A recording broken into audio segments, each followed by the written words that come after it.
Hello મિત્રો, hello વિદ્યાર્થી મિત્રો, રાધે રાધે. તો આજે તમને જે માધ્યમિક અને ઉચ્ચ માધ્યમિક જ્ઞાન સહાયકની ભરતીનું મેરિટ બહાર પડી ગયું છે એના માટેના કેટલાક મૂંઝવતા પ્રશ્નો છે જે આપણે કમેન્ટમાં જોયા હતા. એના માટેનું આપણે આ મૂંઝવતા પ્રશ્નના જવાબ આપવાની કોશિશ કરીશું. તો સ્ક્રીન ઉપર તમને જે પ્રશ્ન દેખાઈ રહ્યા છે બધાને આપણે જવાબ આપીશું એક એક કરીને. તો પહેલાં તો વિડીયોને લાઈક કરી દો, ચેનલને સબસ્ક્રાઈબ કરી દો અને વિડીયોને એન્ડ સુધી જોવાનું ના ભૂલતા. તો કે તમને ખબર છે કે પહેલા રાઉન્ડ જે 2023-24 પાસ છે ને મિત્રો, 2023-24 એનો આ પહેલો રાઉન્ડ છે. જે મેરિટનો પહેલો રાઉન્ડ છે એ કાલે બહાર પડી ગયો છે, બરાબર. તો હવે ઘણા મિત્રોને મેરિટમાં નામ આવેલું હોય છે, વિષયવાર મેરિટ આપેલું છે, અને એ કઈ રીતે મેરિટ જોવું ને એ માધ્યમિક અને ઉચ્ચ માધ્યમિક બંનેનો આપણે વિડીયો કાલે જ બનાવી દીધેલો છે. તો તમે મિત્રો જોઈ લેજો તમારા વિષયનું મેરિટમાં કેટલા ફોર્મ ભરાણા છે અને કેટલું મેરિટ આવ્યું છે નામ પ્રમાણે વિષયવાર, એ તમે જોઈ લેજો. હવે તમને એમ થતું હશે કે મેરિટમાં જેટલા ફોર્મ ભરાણા બધાને જ મેરિટમાં નામ આવ્યા છે. તો કે હા મિત્રો, બધાના મેરિટમાં નામ આવેલા છે, બરાબર. અને ઘણા મિત્રો એમ પૂછે છે કે અમારા જિલ્લામાં જગ્યા તો એ કે 20 છે, કેટલી છે 20 કે આપણે ઉદાહરણ લઈએ છીએ 20 કે 25 છે, મારો 30મો ક્રમ છે એ કે મેરિટમાં, તો મારે ડોક્યુમેન્ટ વેરિફિકેશન માટે જવાનું. તો મિત્રો મેરિટમાં નામ છે ને તે બધાએ જવાનું છે, તે બધાએ ડીવી માટે જવું. શું કામે? તો કે ઘણા મિત્રો છે ને નજીકની સ્કૂલ ના મળે ને તો ન લેતા હોય, એટલે કે કોઈ તમારી આગળ મેરિટમાં હોય, દાખલા તરીકે આપણે જોઈએ તમારા 20 જગ્યા જિલ્લામાં ખાલી છે તમારા વિષયની, અને તમારો 23-24મો વારો છે મેરિટમાં, તો શું થઈ શકે? તો આગળના 1-2 વિદ્યાર્થી હોય કે એને બહુ દૂર થતું હોય, કિલોમીટરમાં સ્કૂલ બહુ દૂર થતી હોય એના રહેણાંક વિસ્તારથી, તો ઘણીક લેડીઝ હોય, વુમન હોય, એને પણ જો દૂર થતું હોય ને એરિયો સારો ન હોય તો એ પણ તે જિલ્લામાં લેતા નથી. એટલે જો એ મૂકી દે તમારા આગળના મેરિટવાળા, તો પાછળવાળાનો મેરિટમાં વારો આવે અને એને ચાન્સ વધી જાય નોકરી મળવાનું. એટલા માટે જે મિત્રોનો મેરિટમાં નામ છે ને એને જવાનું છે, બરાબર. ઘણા મિત્રો એમ કહે છે કોલ કે મેસેજ આવશે. કોલ કે મેસેજ આવે કે ના આવે મિત્રો, તમારું મેરિટમાં નામ હોય ને એટલે તમે જાજો. જો આવી જાય તો વાંધો નહીં, તમારો મેરિટમાં દૂર નામ હોય તો. નકર તમને કાલે સાંજે 22 કલાક જેવું કંઈક કીધું છે, એટલે આપણે કાલે સાંજે 10 વાગ્યા પછી, કેટલા વાગ્યા પછી, 10 કે 11 વાગ્યા પછી તમને જિલ્લો એડિટ કરવાનું ઓપ્શન આપશે.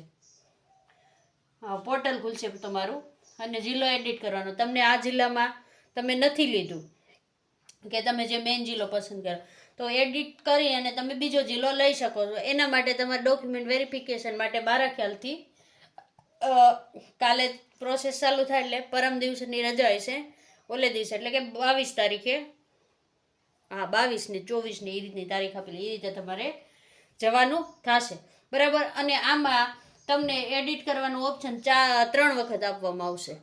કોઈને આ જિલ્લામાં વારો નથી આવ્યો તો મિત્રો તમારે હાર નથી માનવાની. જ્યારે પોર્ટલ ખુલશે પાછું તો તમારે એડિટ કરીને અને બીજો જિલ્લો પસંદ કરી દેવાનો. એ જિલ્લામાં તમારો વારો ન આવે તો પાછું પોર્ટલ ખુલે એટલે તમારે પાછું એડિટ કરીને અને બીજો જિલ્લો પસંદ કરી લેવાનો છે, જ્યાં ખાલી જગ્યા હોય ત્યાં, બરાબર. હવે મિત્રો ઘણા મિત્રોનો પ્રશ્ન હતો કે જ્ઞાન સહાયકમાં નોકરી કરે છે તેને પણ જવાનું. જો મિત્રો તમે ફોર્મ ભર્યું છે અને તમારું મેરિટમાં નામ છે, બરાબર, અને બીજી ખાસ છે અહીંયા તકેદારી એ રાખવાની કે જ્ઞાન સહાયકમાં તમે નોકરી કરો છો તો તમારો પણ 11 મહિનાનો કોન્ટ્રાક્ટ બન્યો હોય છે, તો તમારા જે સ્કૂલના પ્રિન્સિપાલ હોય ને એને પૂછી લેવાનું. શું પૂછવાનું? કે હું જે જગ્યા ઉપર જ્ઞાન સહાયકમાં છું એના ઉપર નવી જ્ઞાન સહાયકની ભરતી થશે કે આ તમારો પછી રિન્યૂ કરવામાં આવશે, બરાબર. જો રિન્યૂ કરવામાં આવતું હોય ને તમને જ રાખવાના હોય તો તમે અહીંયા ડોક્યુમેન્ટ વેરિફિકેશન માટે ન જાઓ તો ચાલે. અને જો આ કરાર પૂરો થાય ને તમારો રિન્યૂ ન થવાના હોય મિત્રો, તો આપણી એક જ સલાહ છે કે જો તમારો ફરીથી વારો આવી જતો હોય તો ડોક્યુમેન્ટ વેરિફિકેશનમાં જઈ અને તમારે સ્થળ પસંદગી કરી લેવી જિલ્લામાં જઈને. શું કામે? આનો આધાર તમારા પ્રિન્સિપાલને તમારે ફાઇનલ પૂછવાનું રહે કે જગ્યા જિલ્લામાં બતાવેલી છે કે નહીં, તમારી જગ્યા જે ના ઉપર હાલ તમે જ્ઞાન સહાયકમાં નોકરી કરતા હોય એ જગ્યા ના બતાવ્યું હોય તો તમે રહેશો, અને બતાવી હશે તો ત્યાં નવા આવશે. બરાબર. તો જ્ઞાન સહાયક ડોક્યુમેન્ટ વેરિફિકેશન માટે ક્યાં જવાનું છે? તો એમાં જિલ્લા ડોક્યુમેન્ટ વેરિફિકેશનનો આપણે કાલે વિડીયો બનાવ્યો હતો, એમાં એડ્રેસ ને બધું આપેલું છે. જિલ્લા ડોક્યુમેન્ટ વેરિફિકેશન જિલ્લામાં જવાનું છે. ક્યાં જવાનું છે વેરિફિકેશન માટે? ક્યાં જવાનું છે? જિલ્લામાં. દરેક જિલ્લામાં એડ્રેસ આપેલું છે, ત્યાં જવાનું છે. હવે તમને એમ થશે કેટલા વાગ્યે જવાનું છે, બરાબર? તો મિત્રો અહીંયા 9 વાગ્યે તમારે પહોંચી જવાનું છે. 9 વાગ્યે, 9 કલાકે સવારના. કાલે સવારના 9 કલાકે. એટલે મિત્રો થોડાક વહેલા વયા જાજો. શું કામે આપણે એવું કહેવી છે કે તમે જિલ્લા ડોક્યુમેન્ટ વેરિફિકેશન માટે જશો ને, ત્યાં તો જગ્યાનું નામ અને ગામનું કે સ્કૂલનું નામ આપેલું હોય છે. ક્યાં જગ્યા ખાલી છે ને એનું લિસ્ટ લગાવેલું હોય છે. શું હોય છે? લિસ્ટ લગાવેલું હોય છે. ત્યાં જઈને તમે જોઈ લેજો, એટલે તમને ખ્યાલ આવશે કે તમારા આજુબાજુની નજીકમાં કઈ સ્કૂલમાં જગ્યા ખાલી છે, તમારે કયા સ્થળે લેવું છે. એટલા માટે ત્યાં લગાવેલું હોય ત્યાં જોઈ લે. હવે આમાં થશે કેવું કે માધ્યમિક અને ઉચ્ચ માધ્યમિક બંનેને બોલાવેલા છે. તો આમાં પહેલાં શું પ્રોસેસ થઈ કે જો આપણે 1 થી 8ની જ્ઞાન સહાયકની ભરતી હતી ને, ત્યારે 1 થી 5માં ટેટ 1 વાળાને શું ને 1 થી 5 ભરતી માટે હતું, એને 9 વાગ્યાથી 1:30-2 વાગ્યા સુધી ડોક્યુમેન્ટ વેરિફિકેશન માટે બોલાવ્યા હતા.